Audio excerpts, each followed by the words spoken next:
Assalamualaikum warahmatullahi wabarakatuh. Perkenalkan nama saya Zidana Muktira Yendra. Pada kali ini saya ingin mempresentasikan presentasi akhir mengenai stupen saya itu IBM Skills Bid for AI and Cyber Security di PT Hektivate Teknologi Indonesia.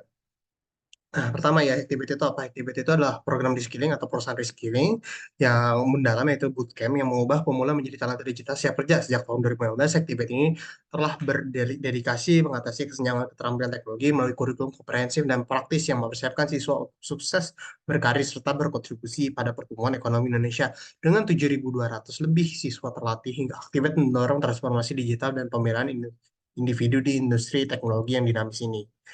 Kemudian ini bisa kita lihat di sini tuh ada profil perusahaan dari struktur perusahaan dari Hactibet-nya. Next, kemudian untuk deskripsi kegiatannya itu program IBM Skills Bid for AI and Cyber Security. Ada inisiatif pendidikan yang dirancang secara khusus untuk memberikan aspirasi kepada siswa yang tertarik memilih karir di bidang kecerdasan buatan atau AI. Nah, program itu menawarin itu apa? Menawarin kurikulum yang komprehensif yang mencakup pembelajaran dalam generatif AI, machine learning, dan dasar-dasar teknologi AI lainnya. Nah, para siswa ini akan diberikan pengetahuan teoritis yang kuat yang akan diperlakukan oleh studi kasus praktis dan latihan yang dirancang untuk mengembangkan keterampilan dalam menerapkan teknologi dalam situasi dunia nyata. Nah, tujuannya itu apa dari kegiatan ini? Itu program ini tuh bertujuan untuk menciptakan profesional AI yang berpotensi tinggi yang siap untuk menghadapi tantangan kompleks dalam dunia bisnis dan tentunya dunia profesional ya, dan berperan penting dalam membentuk AI yang inovatif dan berkelanjutan dengan berbagai keterampilan yang mereka peroleh selama program ini. Nah, mereka ini akan menjadi agen perubahan yang dapat memanfaatkan teknologi AI untuk meningkatkan efisiensi, produktivitas, dan inovasi di berbagai industri. Kemudian ruang lingkupnya itu apa? Ruang lingkupnya jadi sebenarnya tuh kami itu ada ini utamanya itu ada soft skill dan introduction to Python. Ini ada di LLM Media atau website kode.id. Habis itu ada generative AI learning, kemudian ada fundamentals of machine learning, kemudian ada deep learning foundation, kemudian ada generative model using Watson X AI, kemudian ada AI governance, kemudian ada capstone project, dan terakhir ada pembelajaran yaitu cyber security. Nah, kemudian sistem pembelajaran itu gimana? Ada dua. Yang pertama tuh asinkronus, di mana kita tuh dari website tadi kode.id atau LMS dia.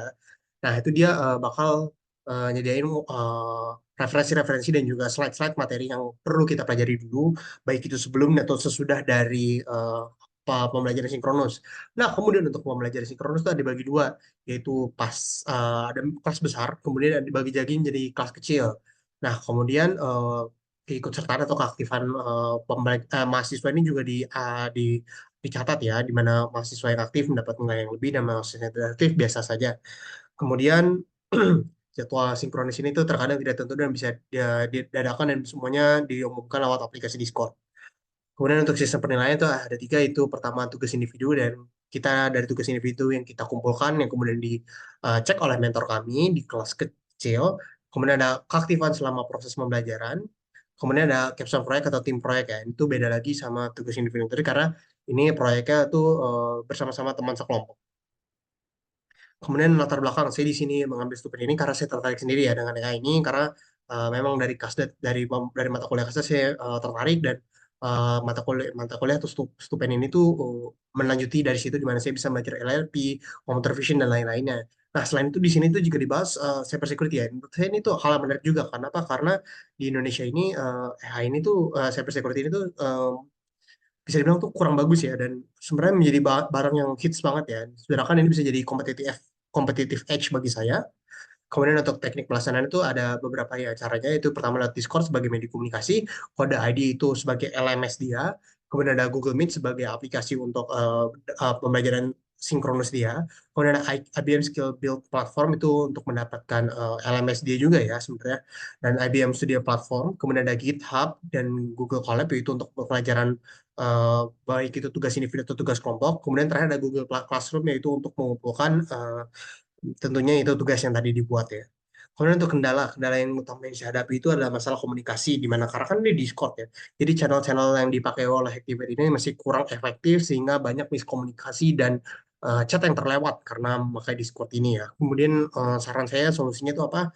Mungkin untuk Discordnya lebih lebih lagi untuk itu dimoderasi dengan lebih baik dengan channel-channel yang lebih bagus ya, seperti misalnya waktu itu di SDA dari Fasilkom sendiri itu cukup bagus untuk channel-channelnya dibagi-bagi dengan baik, dan itu cukup aktif untuk moderator-moderatornya untuk mengasih tahu kalau ini salah ini benar dan teman-teman lagi.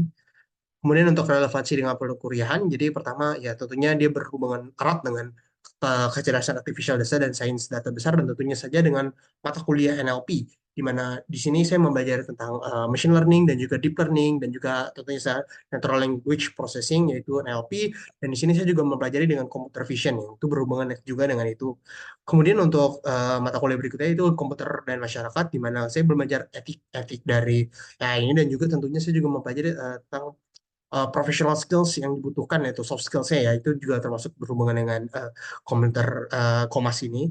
Kemudian ada mata kuliah jaringan komunikasi atau Jarkomdat, di mana ini tuh berhubungan ya, karena saya perlu melakukan deployment ini terhadap di IBM Cloud. Kemudian mana ada mata kuliah manajemen proyek, yaitu saya itu menerapkan proyek efektif, di mana saya itu sebagai kelompok ini kan ya. Jadi dibagi-bagi tugas, di mana kita misalnya ada meeting dulu untuk kayak ini tugasnya sampai mana ya. Terus kemudian ada tentunya ya kriptografi dan keamanan informasi, yang belajar apa? Belajar cyber security, yang di mana kami di sini belajar dasar-dasar cyber security, security analysis, dan mengidentifikasi serta menganalisis keamanan suatu produk. Kemudian untuk kesesuaiannya ya seperti misalnya di sini semuanya ini mayoritas bukan mayoritas, semuanya memang sudah sesuai dengan kerangka acuan yang diberikan pada awal ini, di mana pas saat onboarding dan implementation semuanya kelar, soft skill juga kelar semua, generative semuanya dilaksanakan, machine learning fundamental semuanya dikelarkan, deep learning foundation semuanya dikelarkan, generative model using Watson X juga, AI governance juga, Watson X, cyber security, capstone project, dan penyusunan laporan akhir juga sesuai. Nah, kemudian ini hasilnya, di mana saya memiliki 6 tugas individu. Yang pertama itu untuk ini ngoding dulu awal-awal, di mana kami diberikan 2 soal, di mana pertama buat segitiga dan kedua untuk membuat ngeprint dan memfilter file CSV. Kemudian untuk tugas individu 2 kami disuruh untuk mengerjakan course-course yang ada di em, kode ID tadi, yang ini di Cognitive AI. Nah, ini kita pertama ada 2 ini, kemudian berikutnya ini ada 3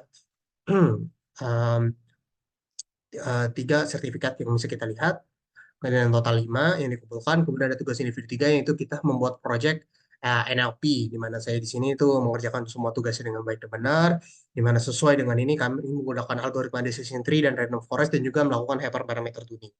Kemudian untuk assignment 4 ini apa? Assignment 4 ini tuh melakukan proyek NLP, di mana kita tuh perlu deteksi yang mana spam dan mana itu bukan spam.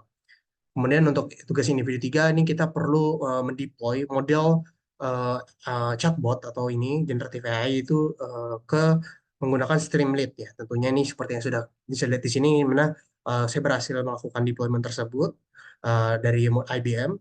Nah, kemudian berikutnya untuk tugas individu 6 kami melakukan melakukan course lagi, tapi sekarang bukan hanya course-nya saja yang ditampilkan, melainkan kami harus membuat PPT dari course tersebut, yaitu apa yang kami pelajari dari course tersebut, inti dari course tersebut itu apa.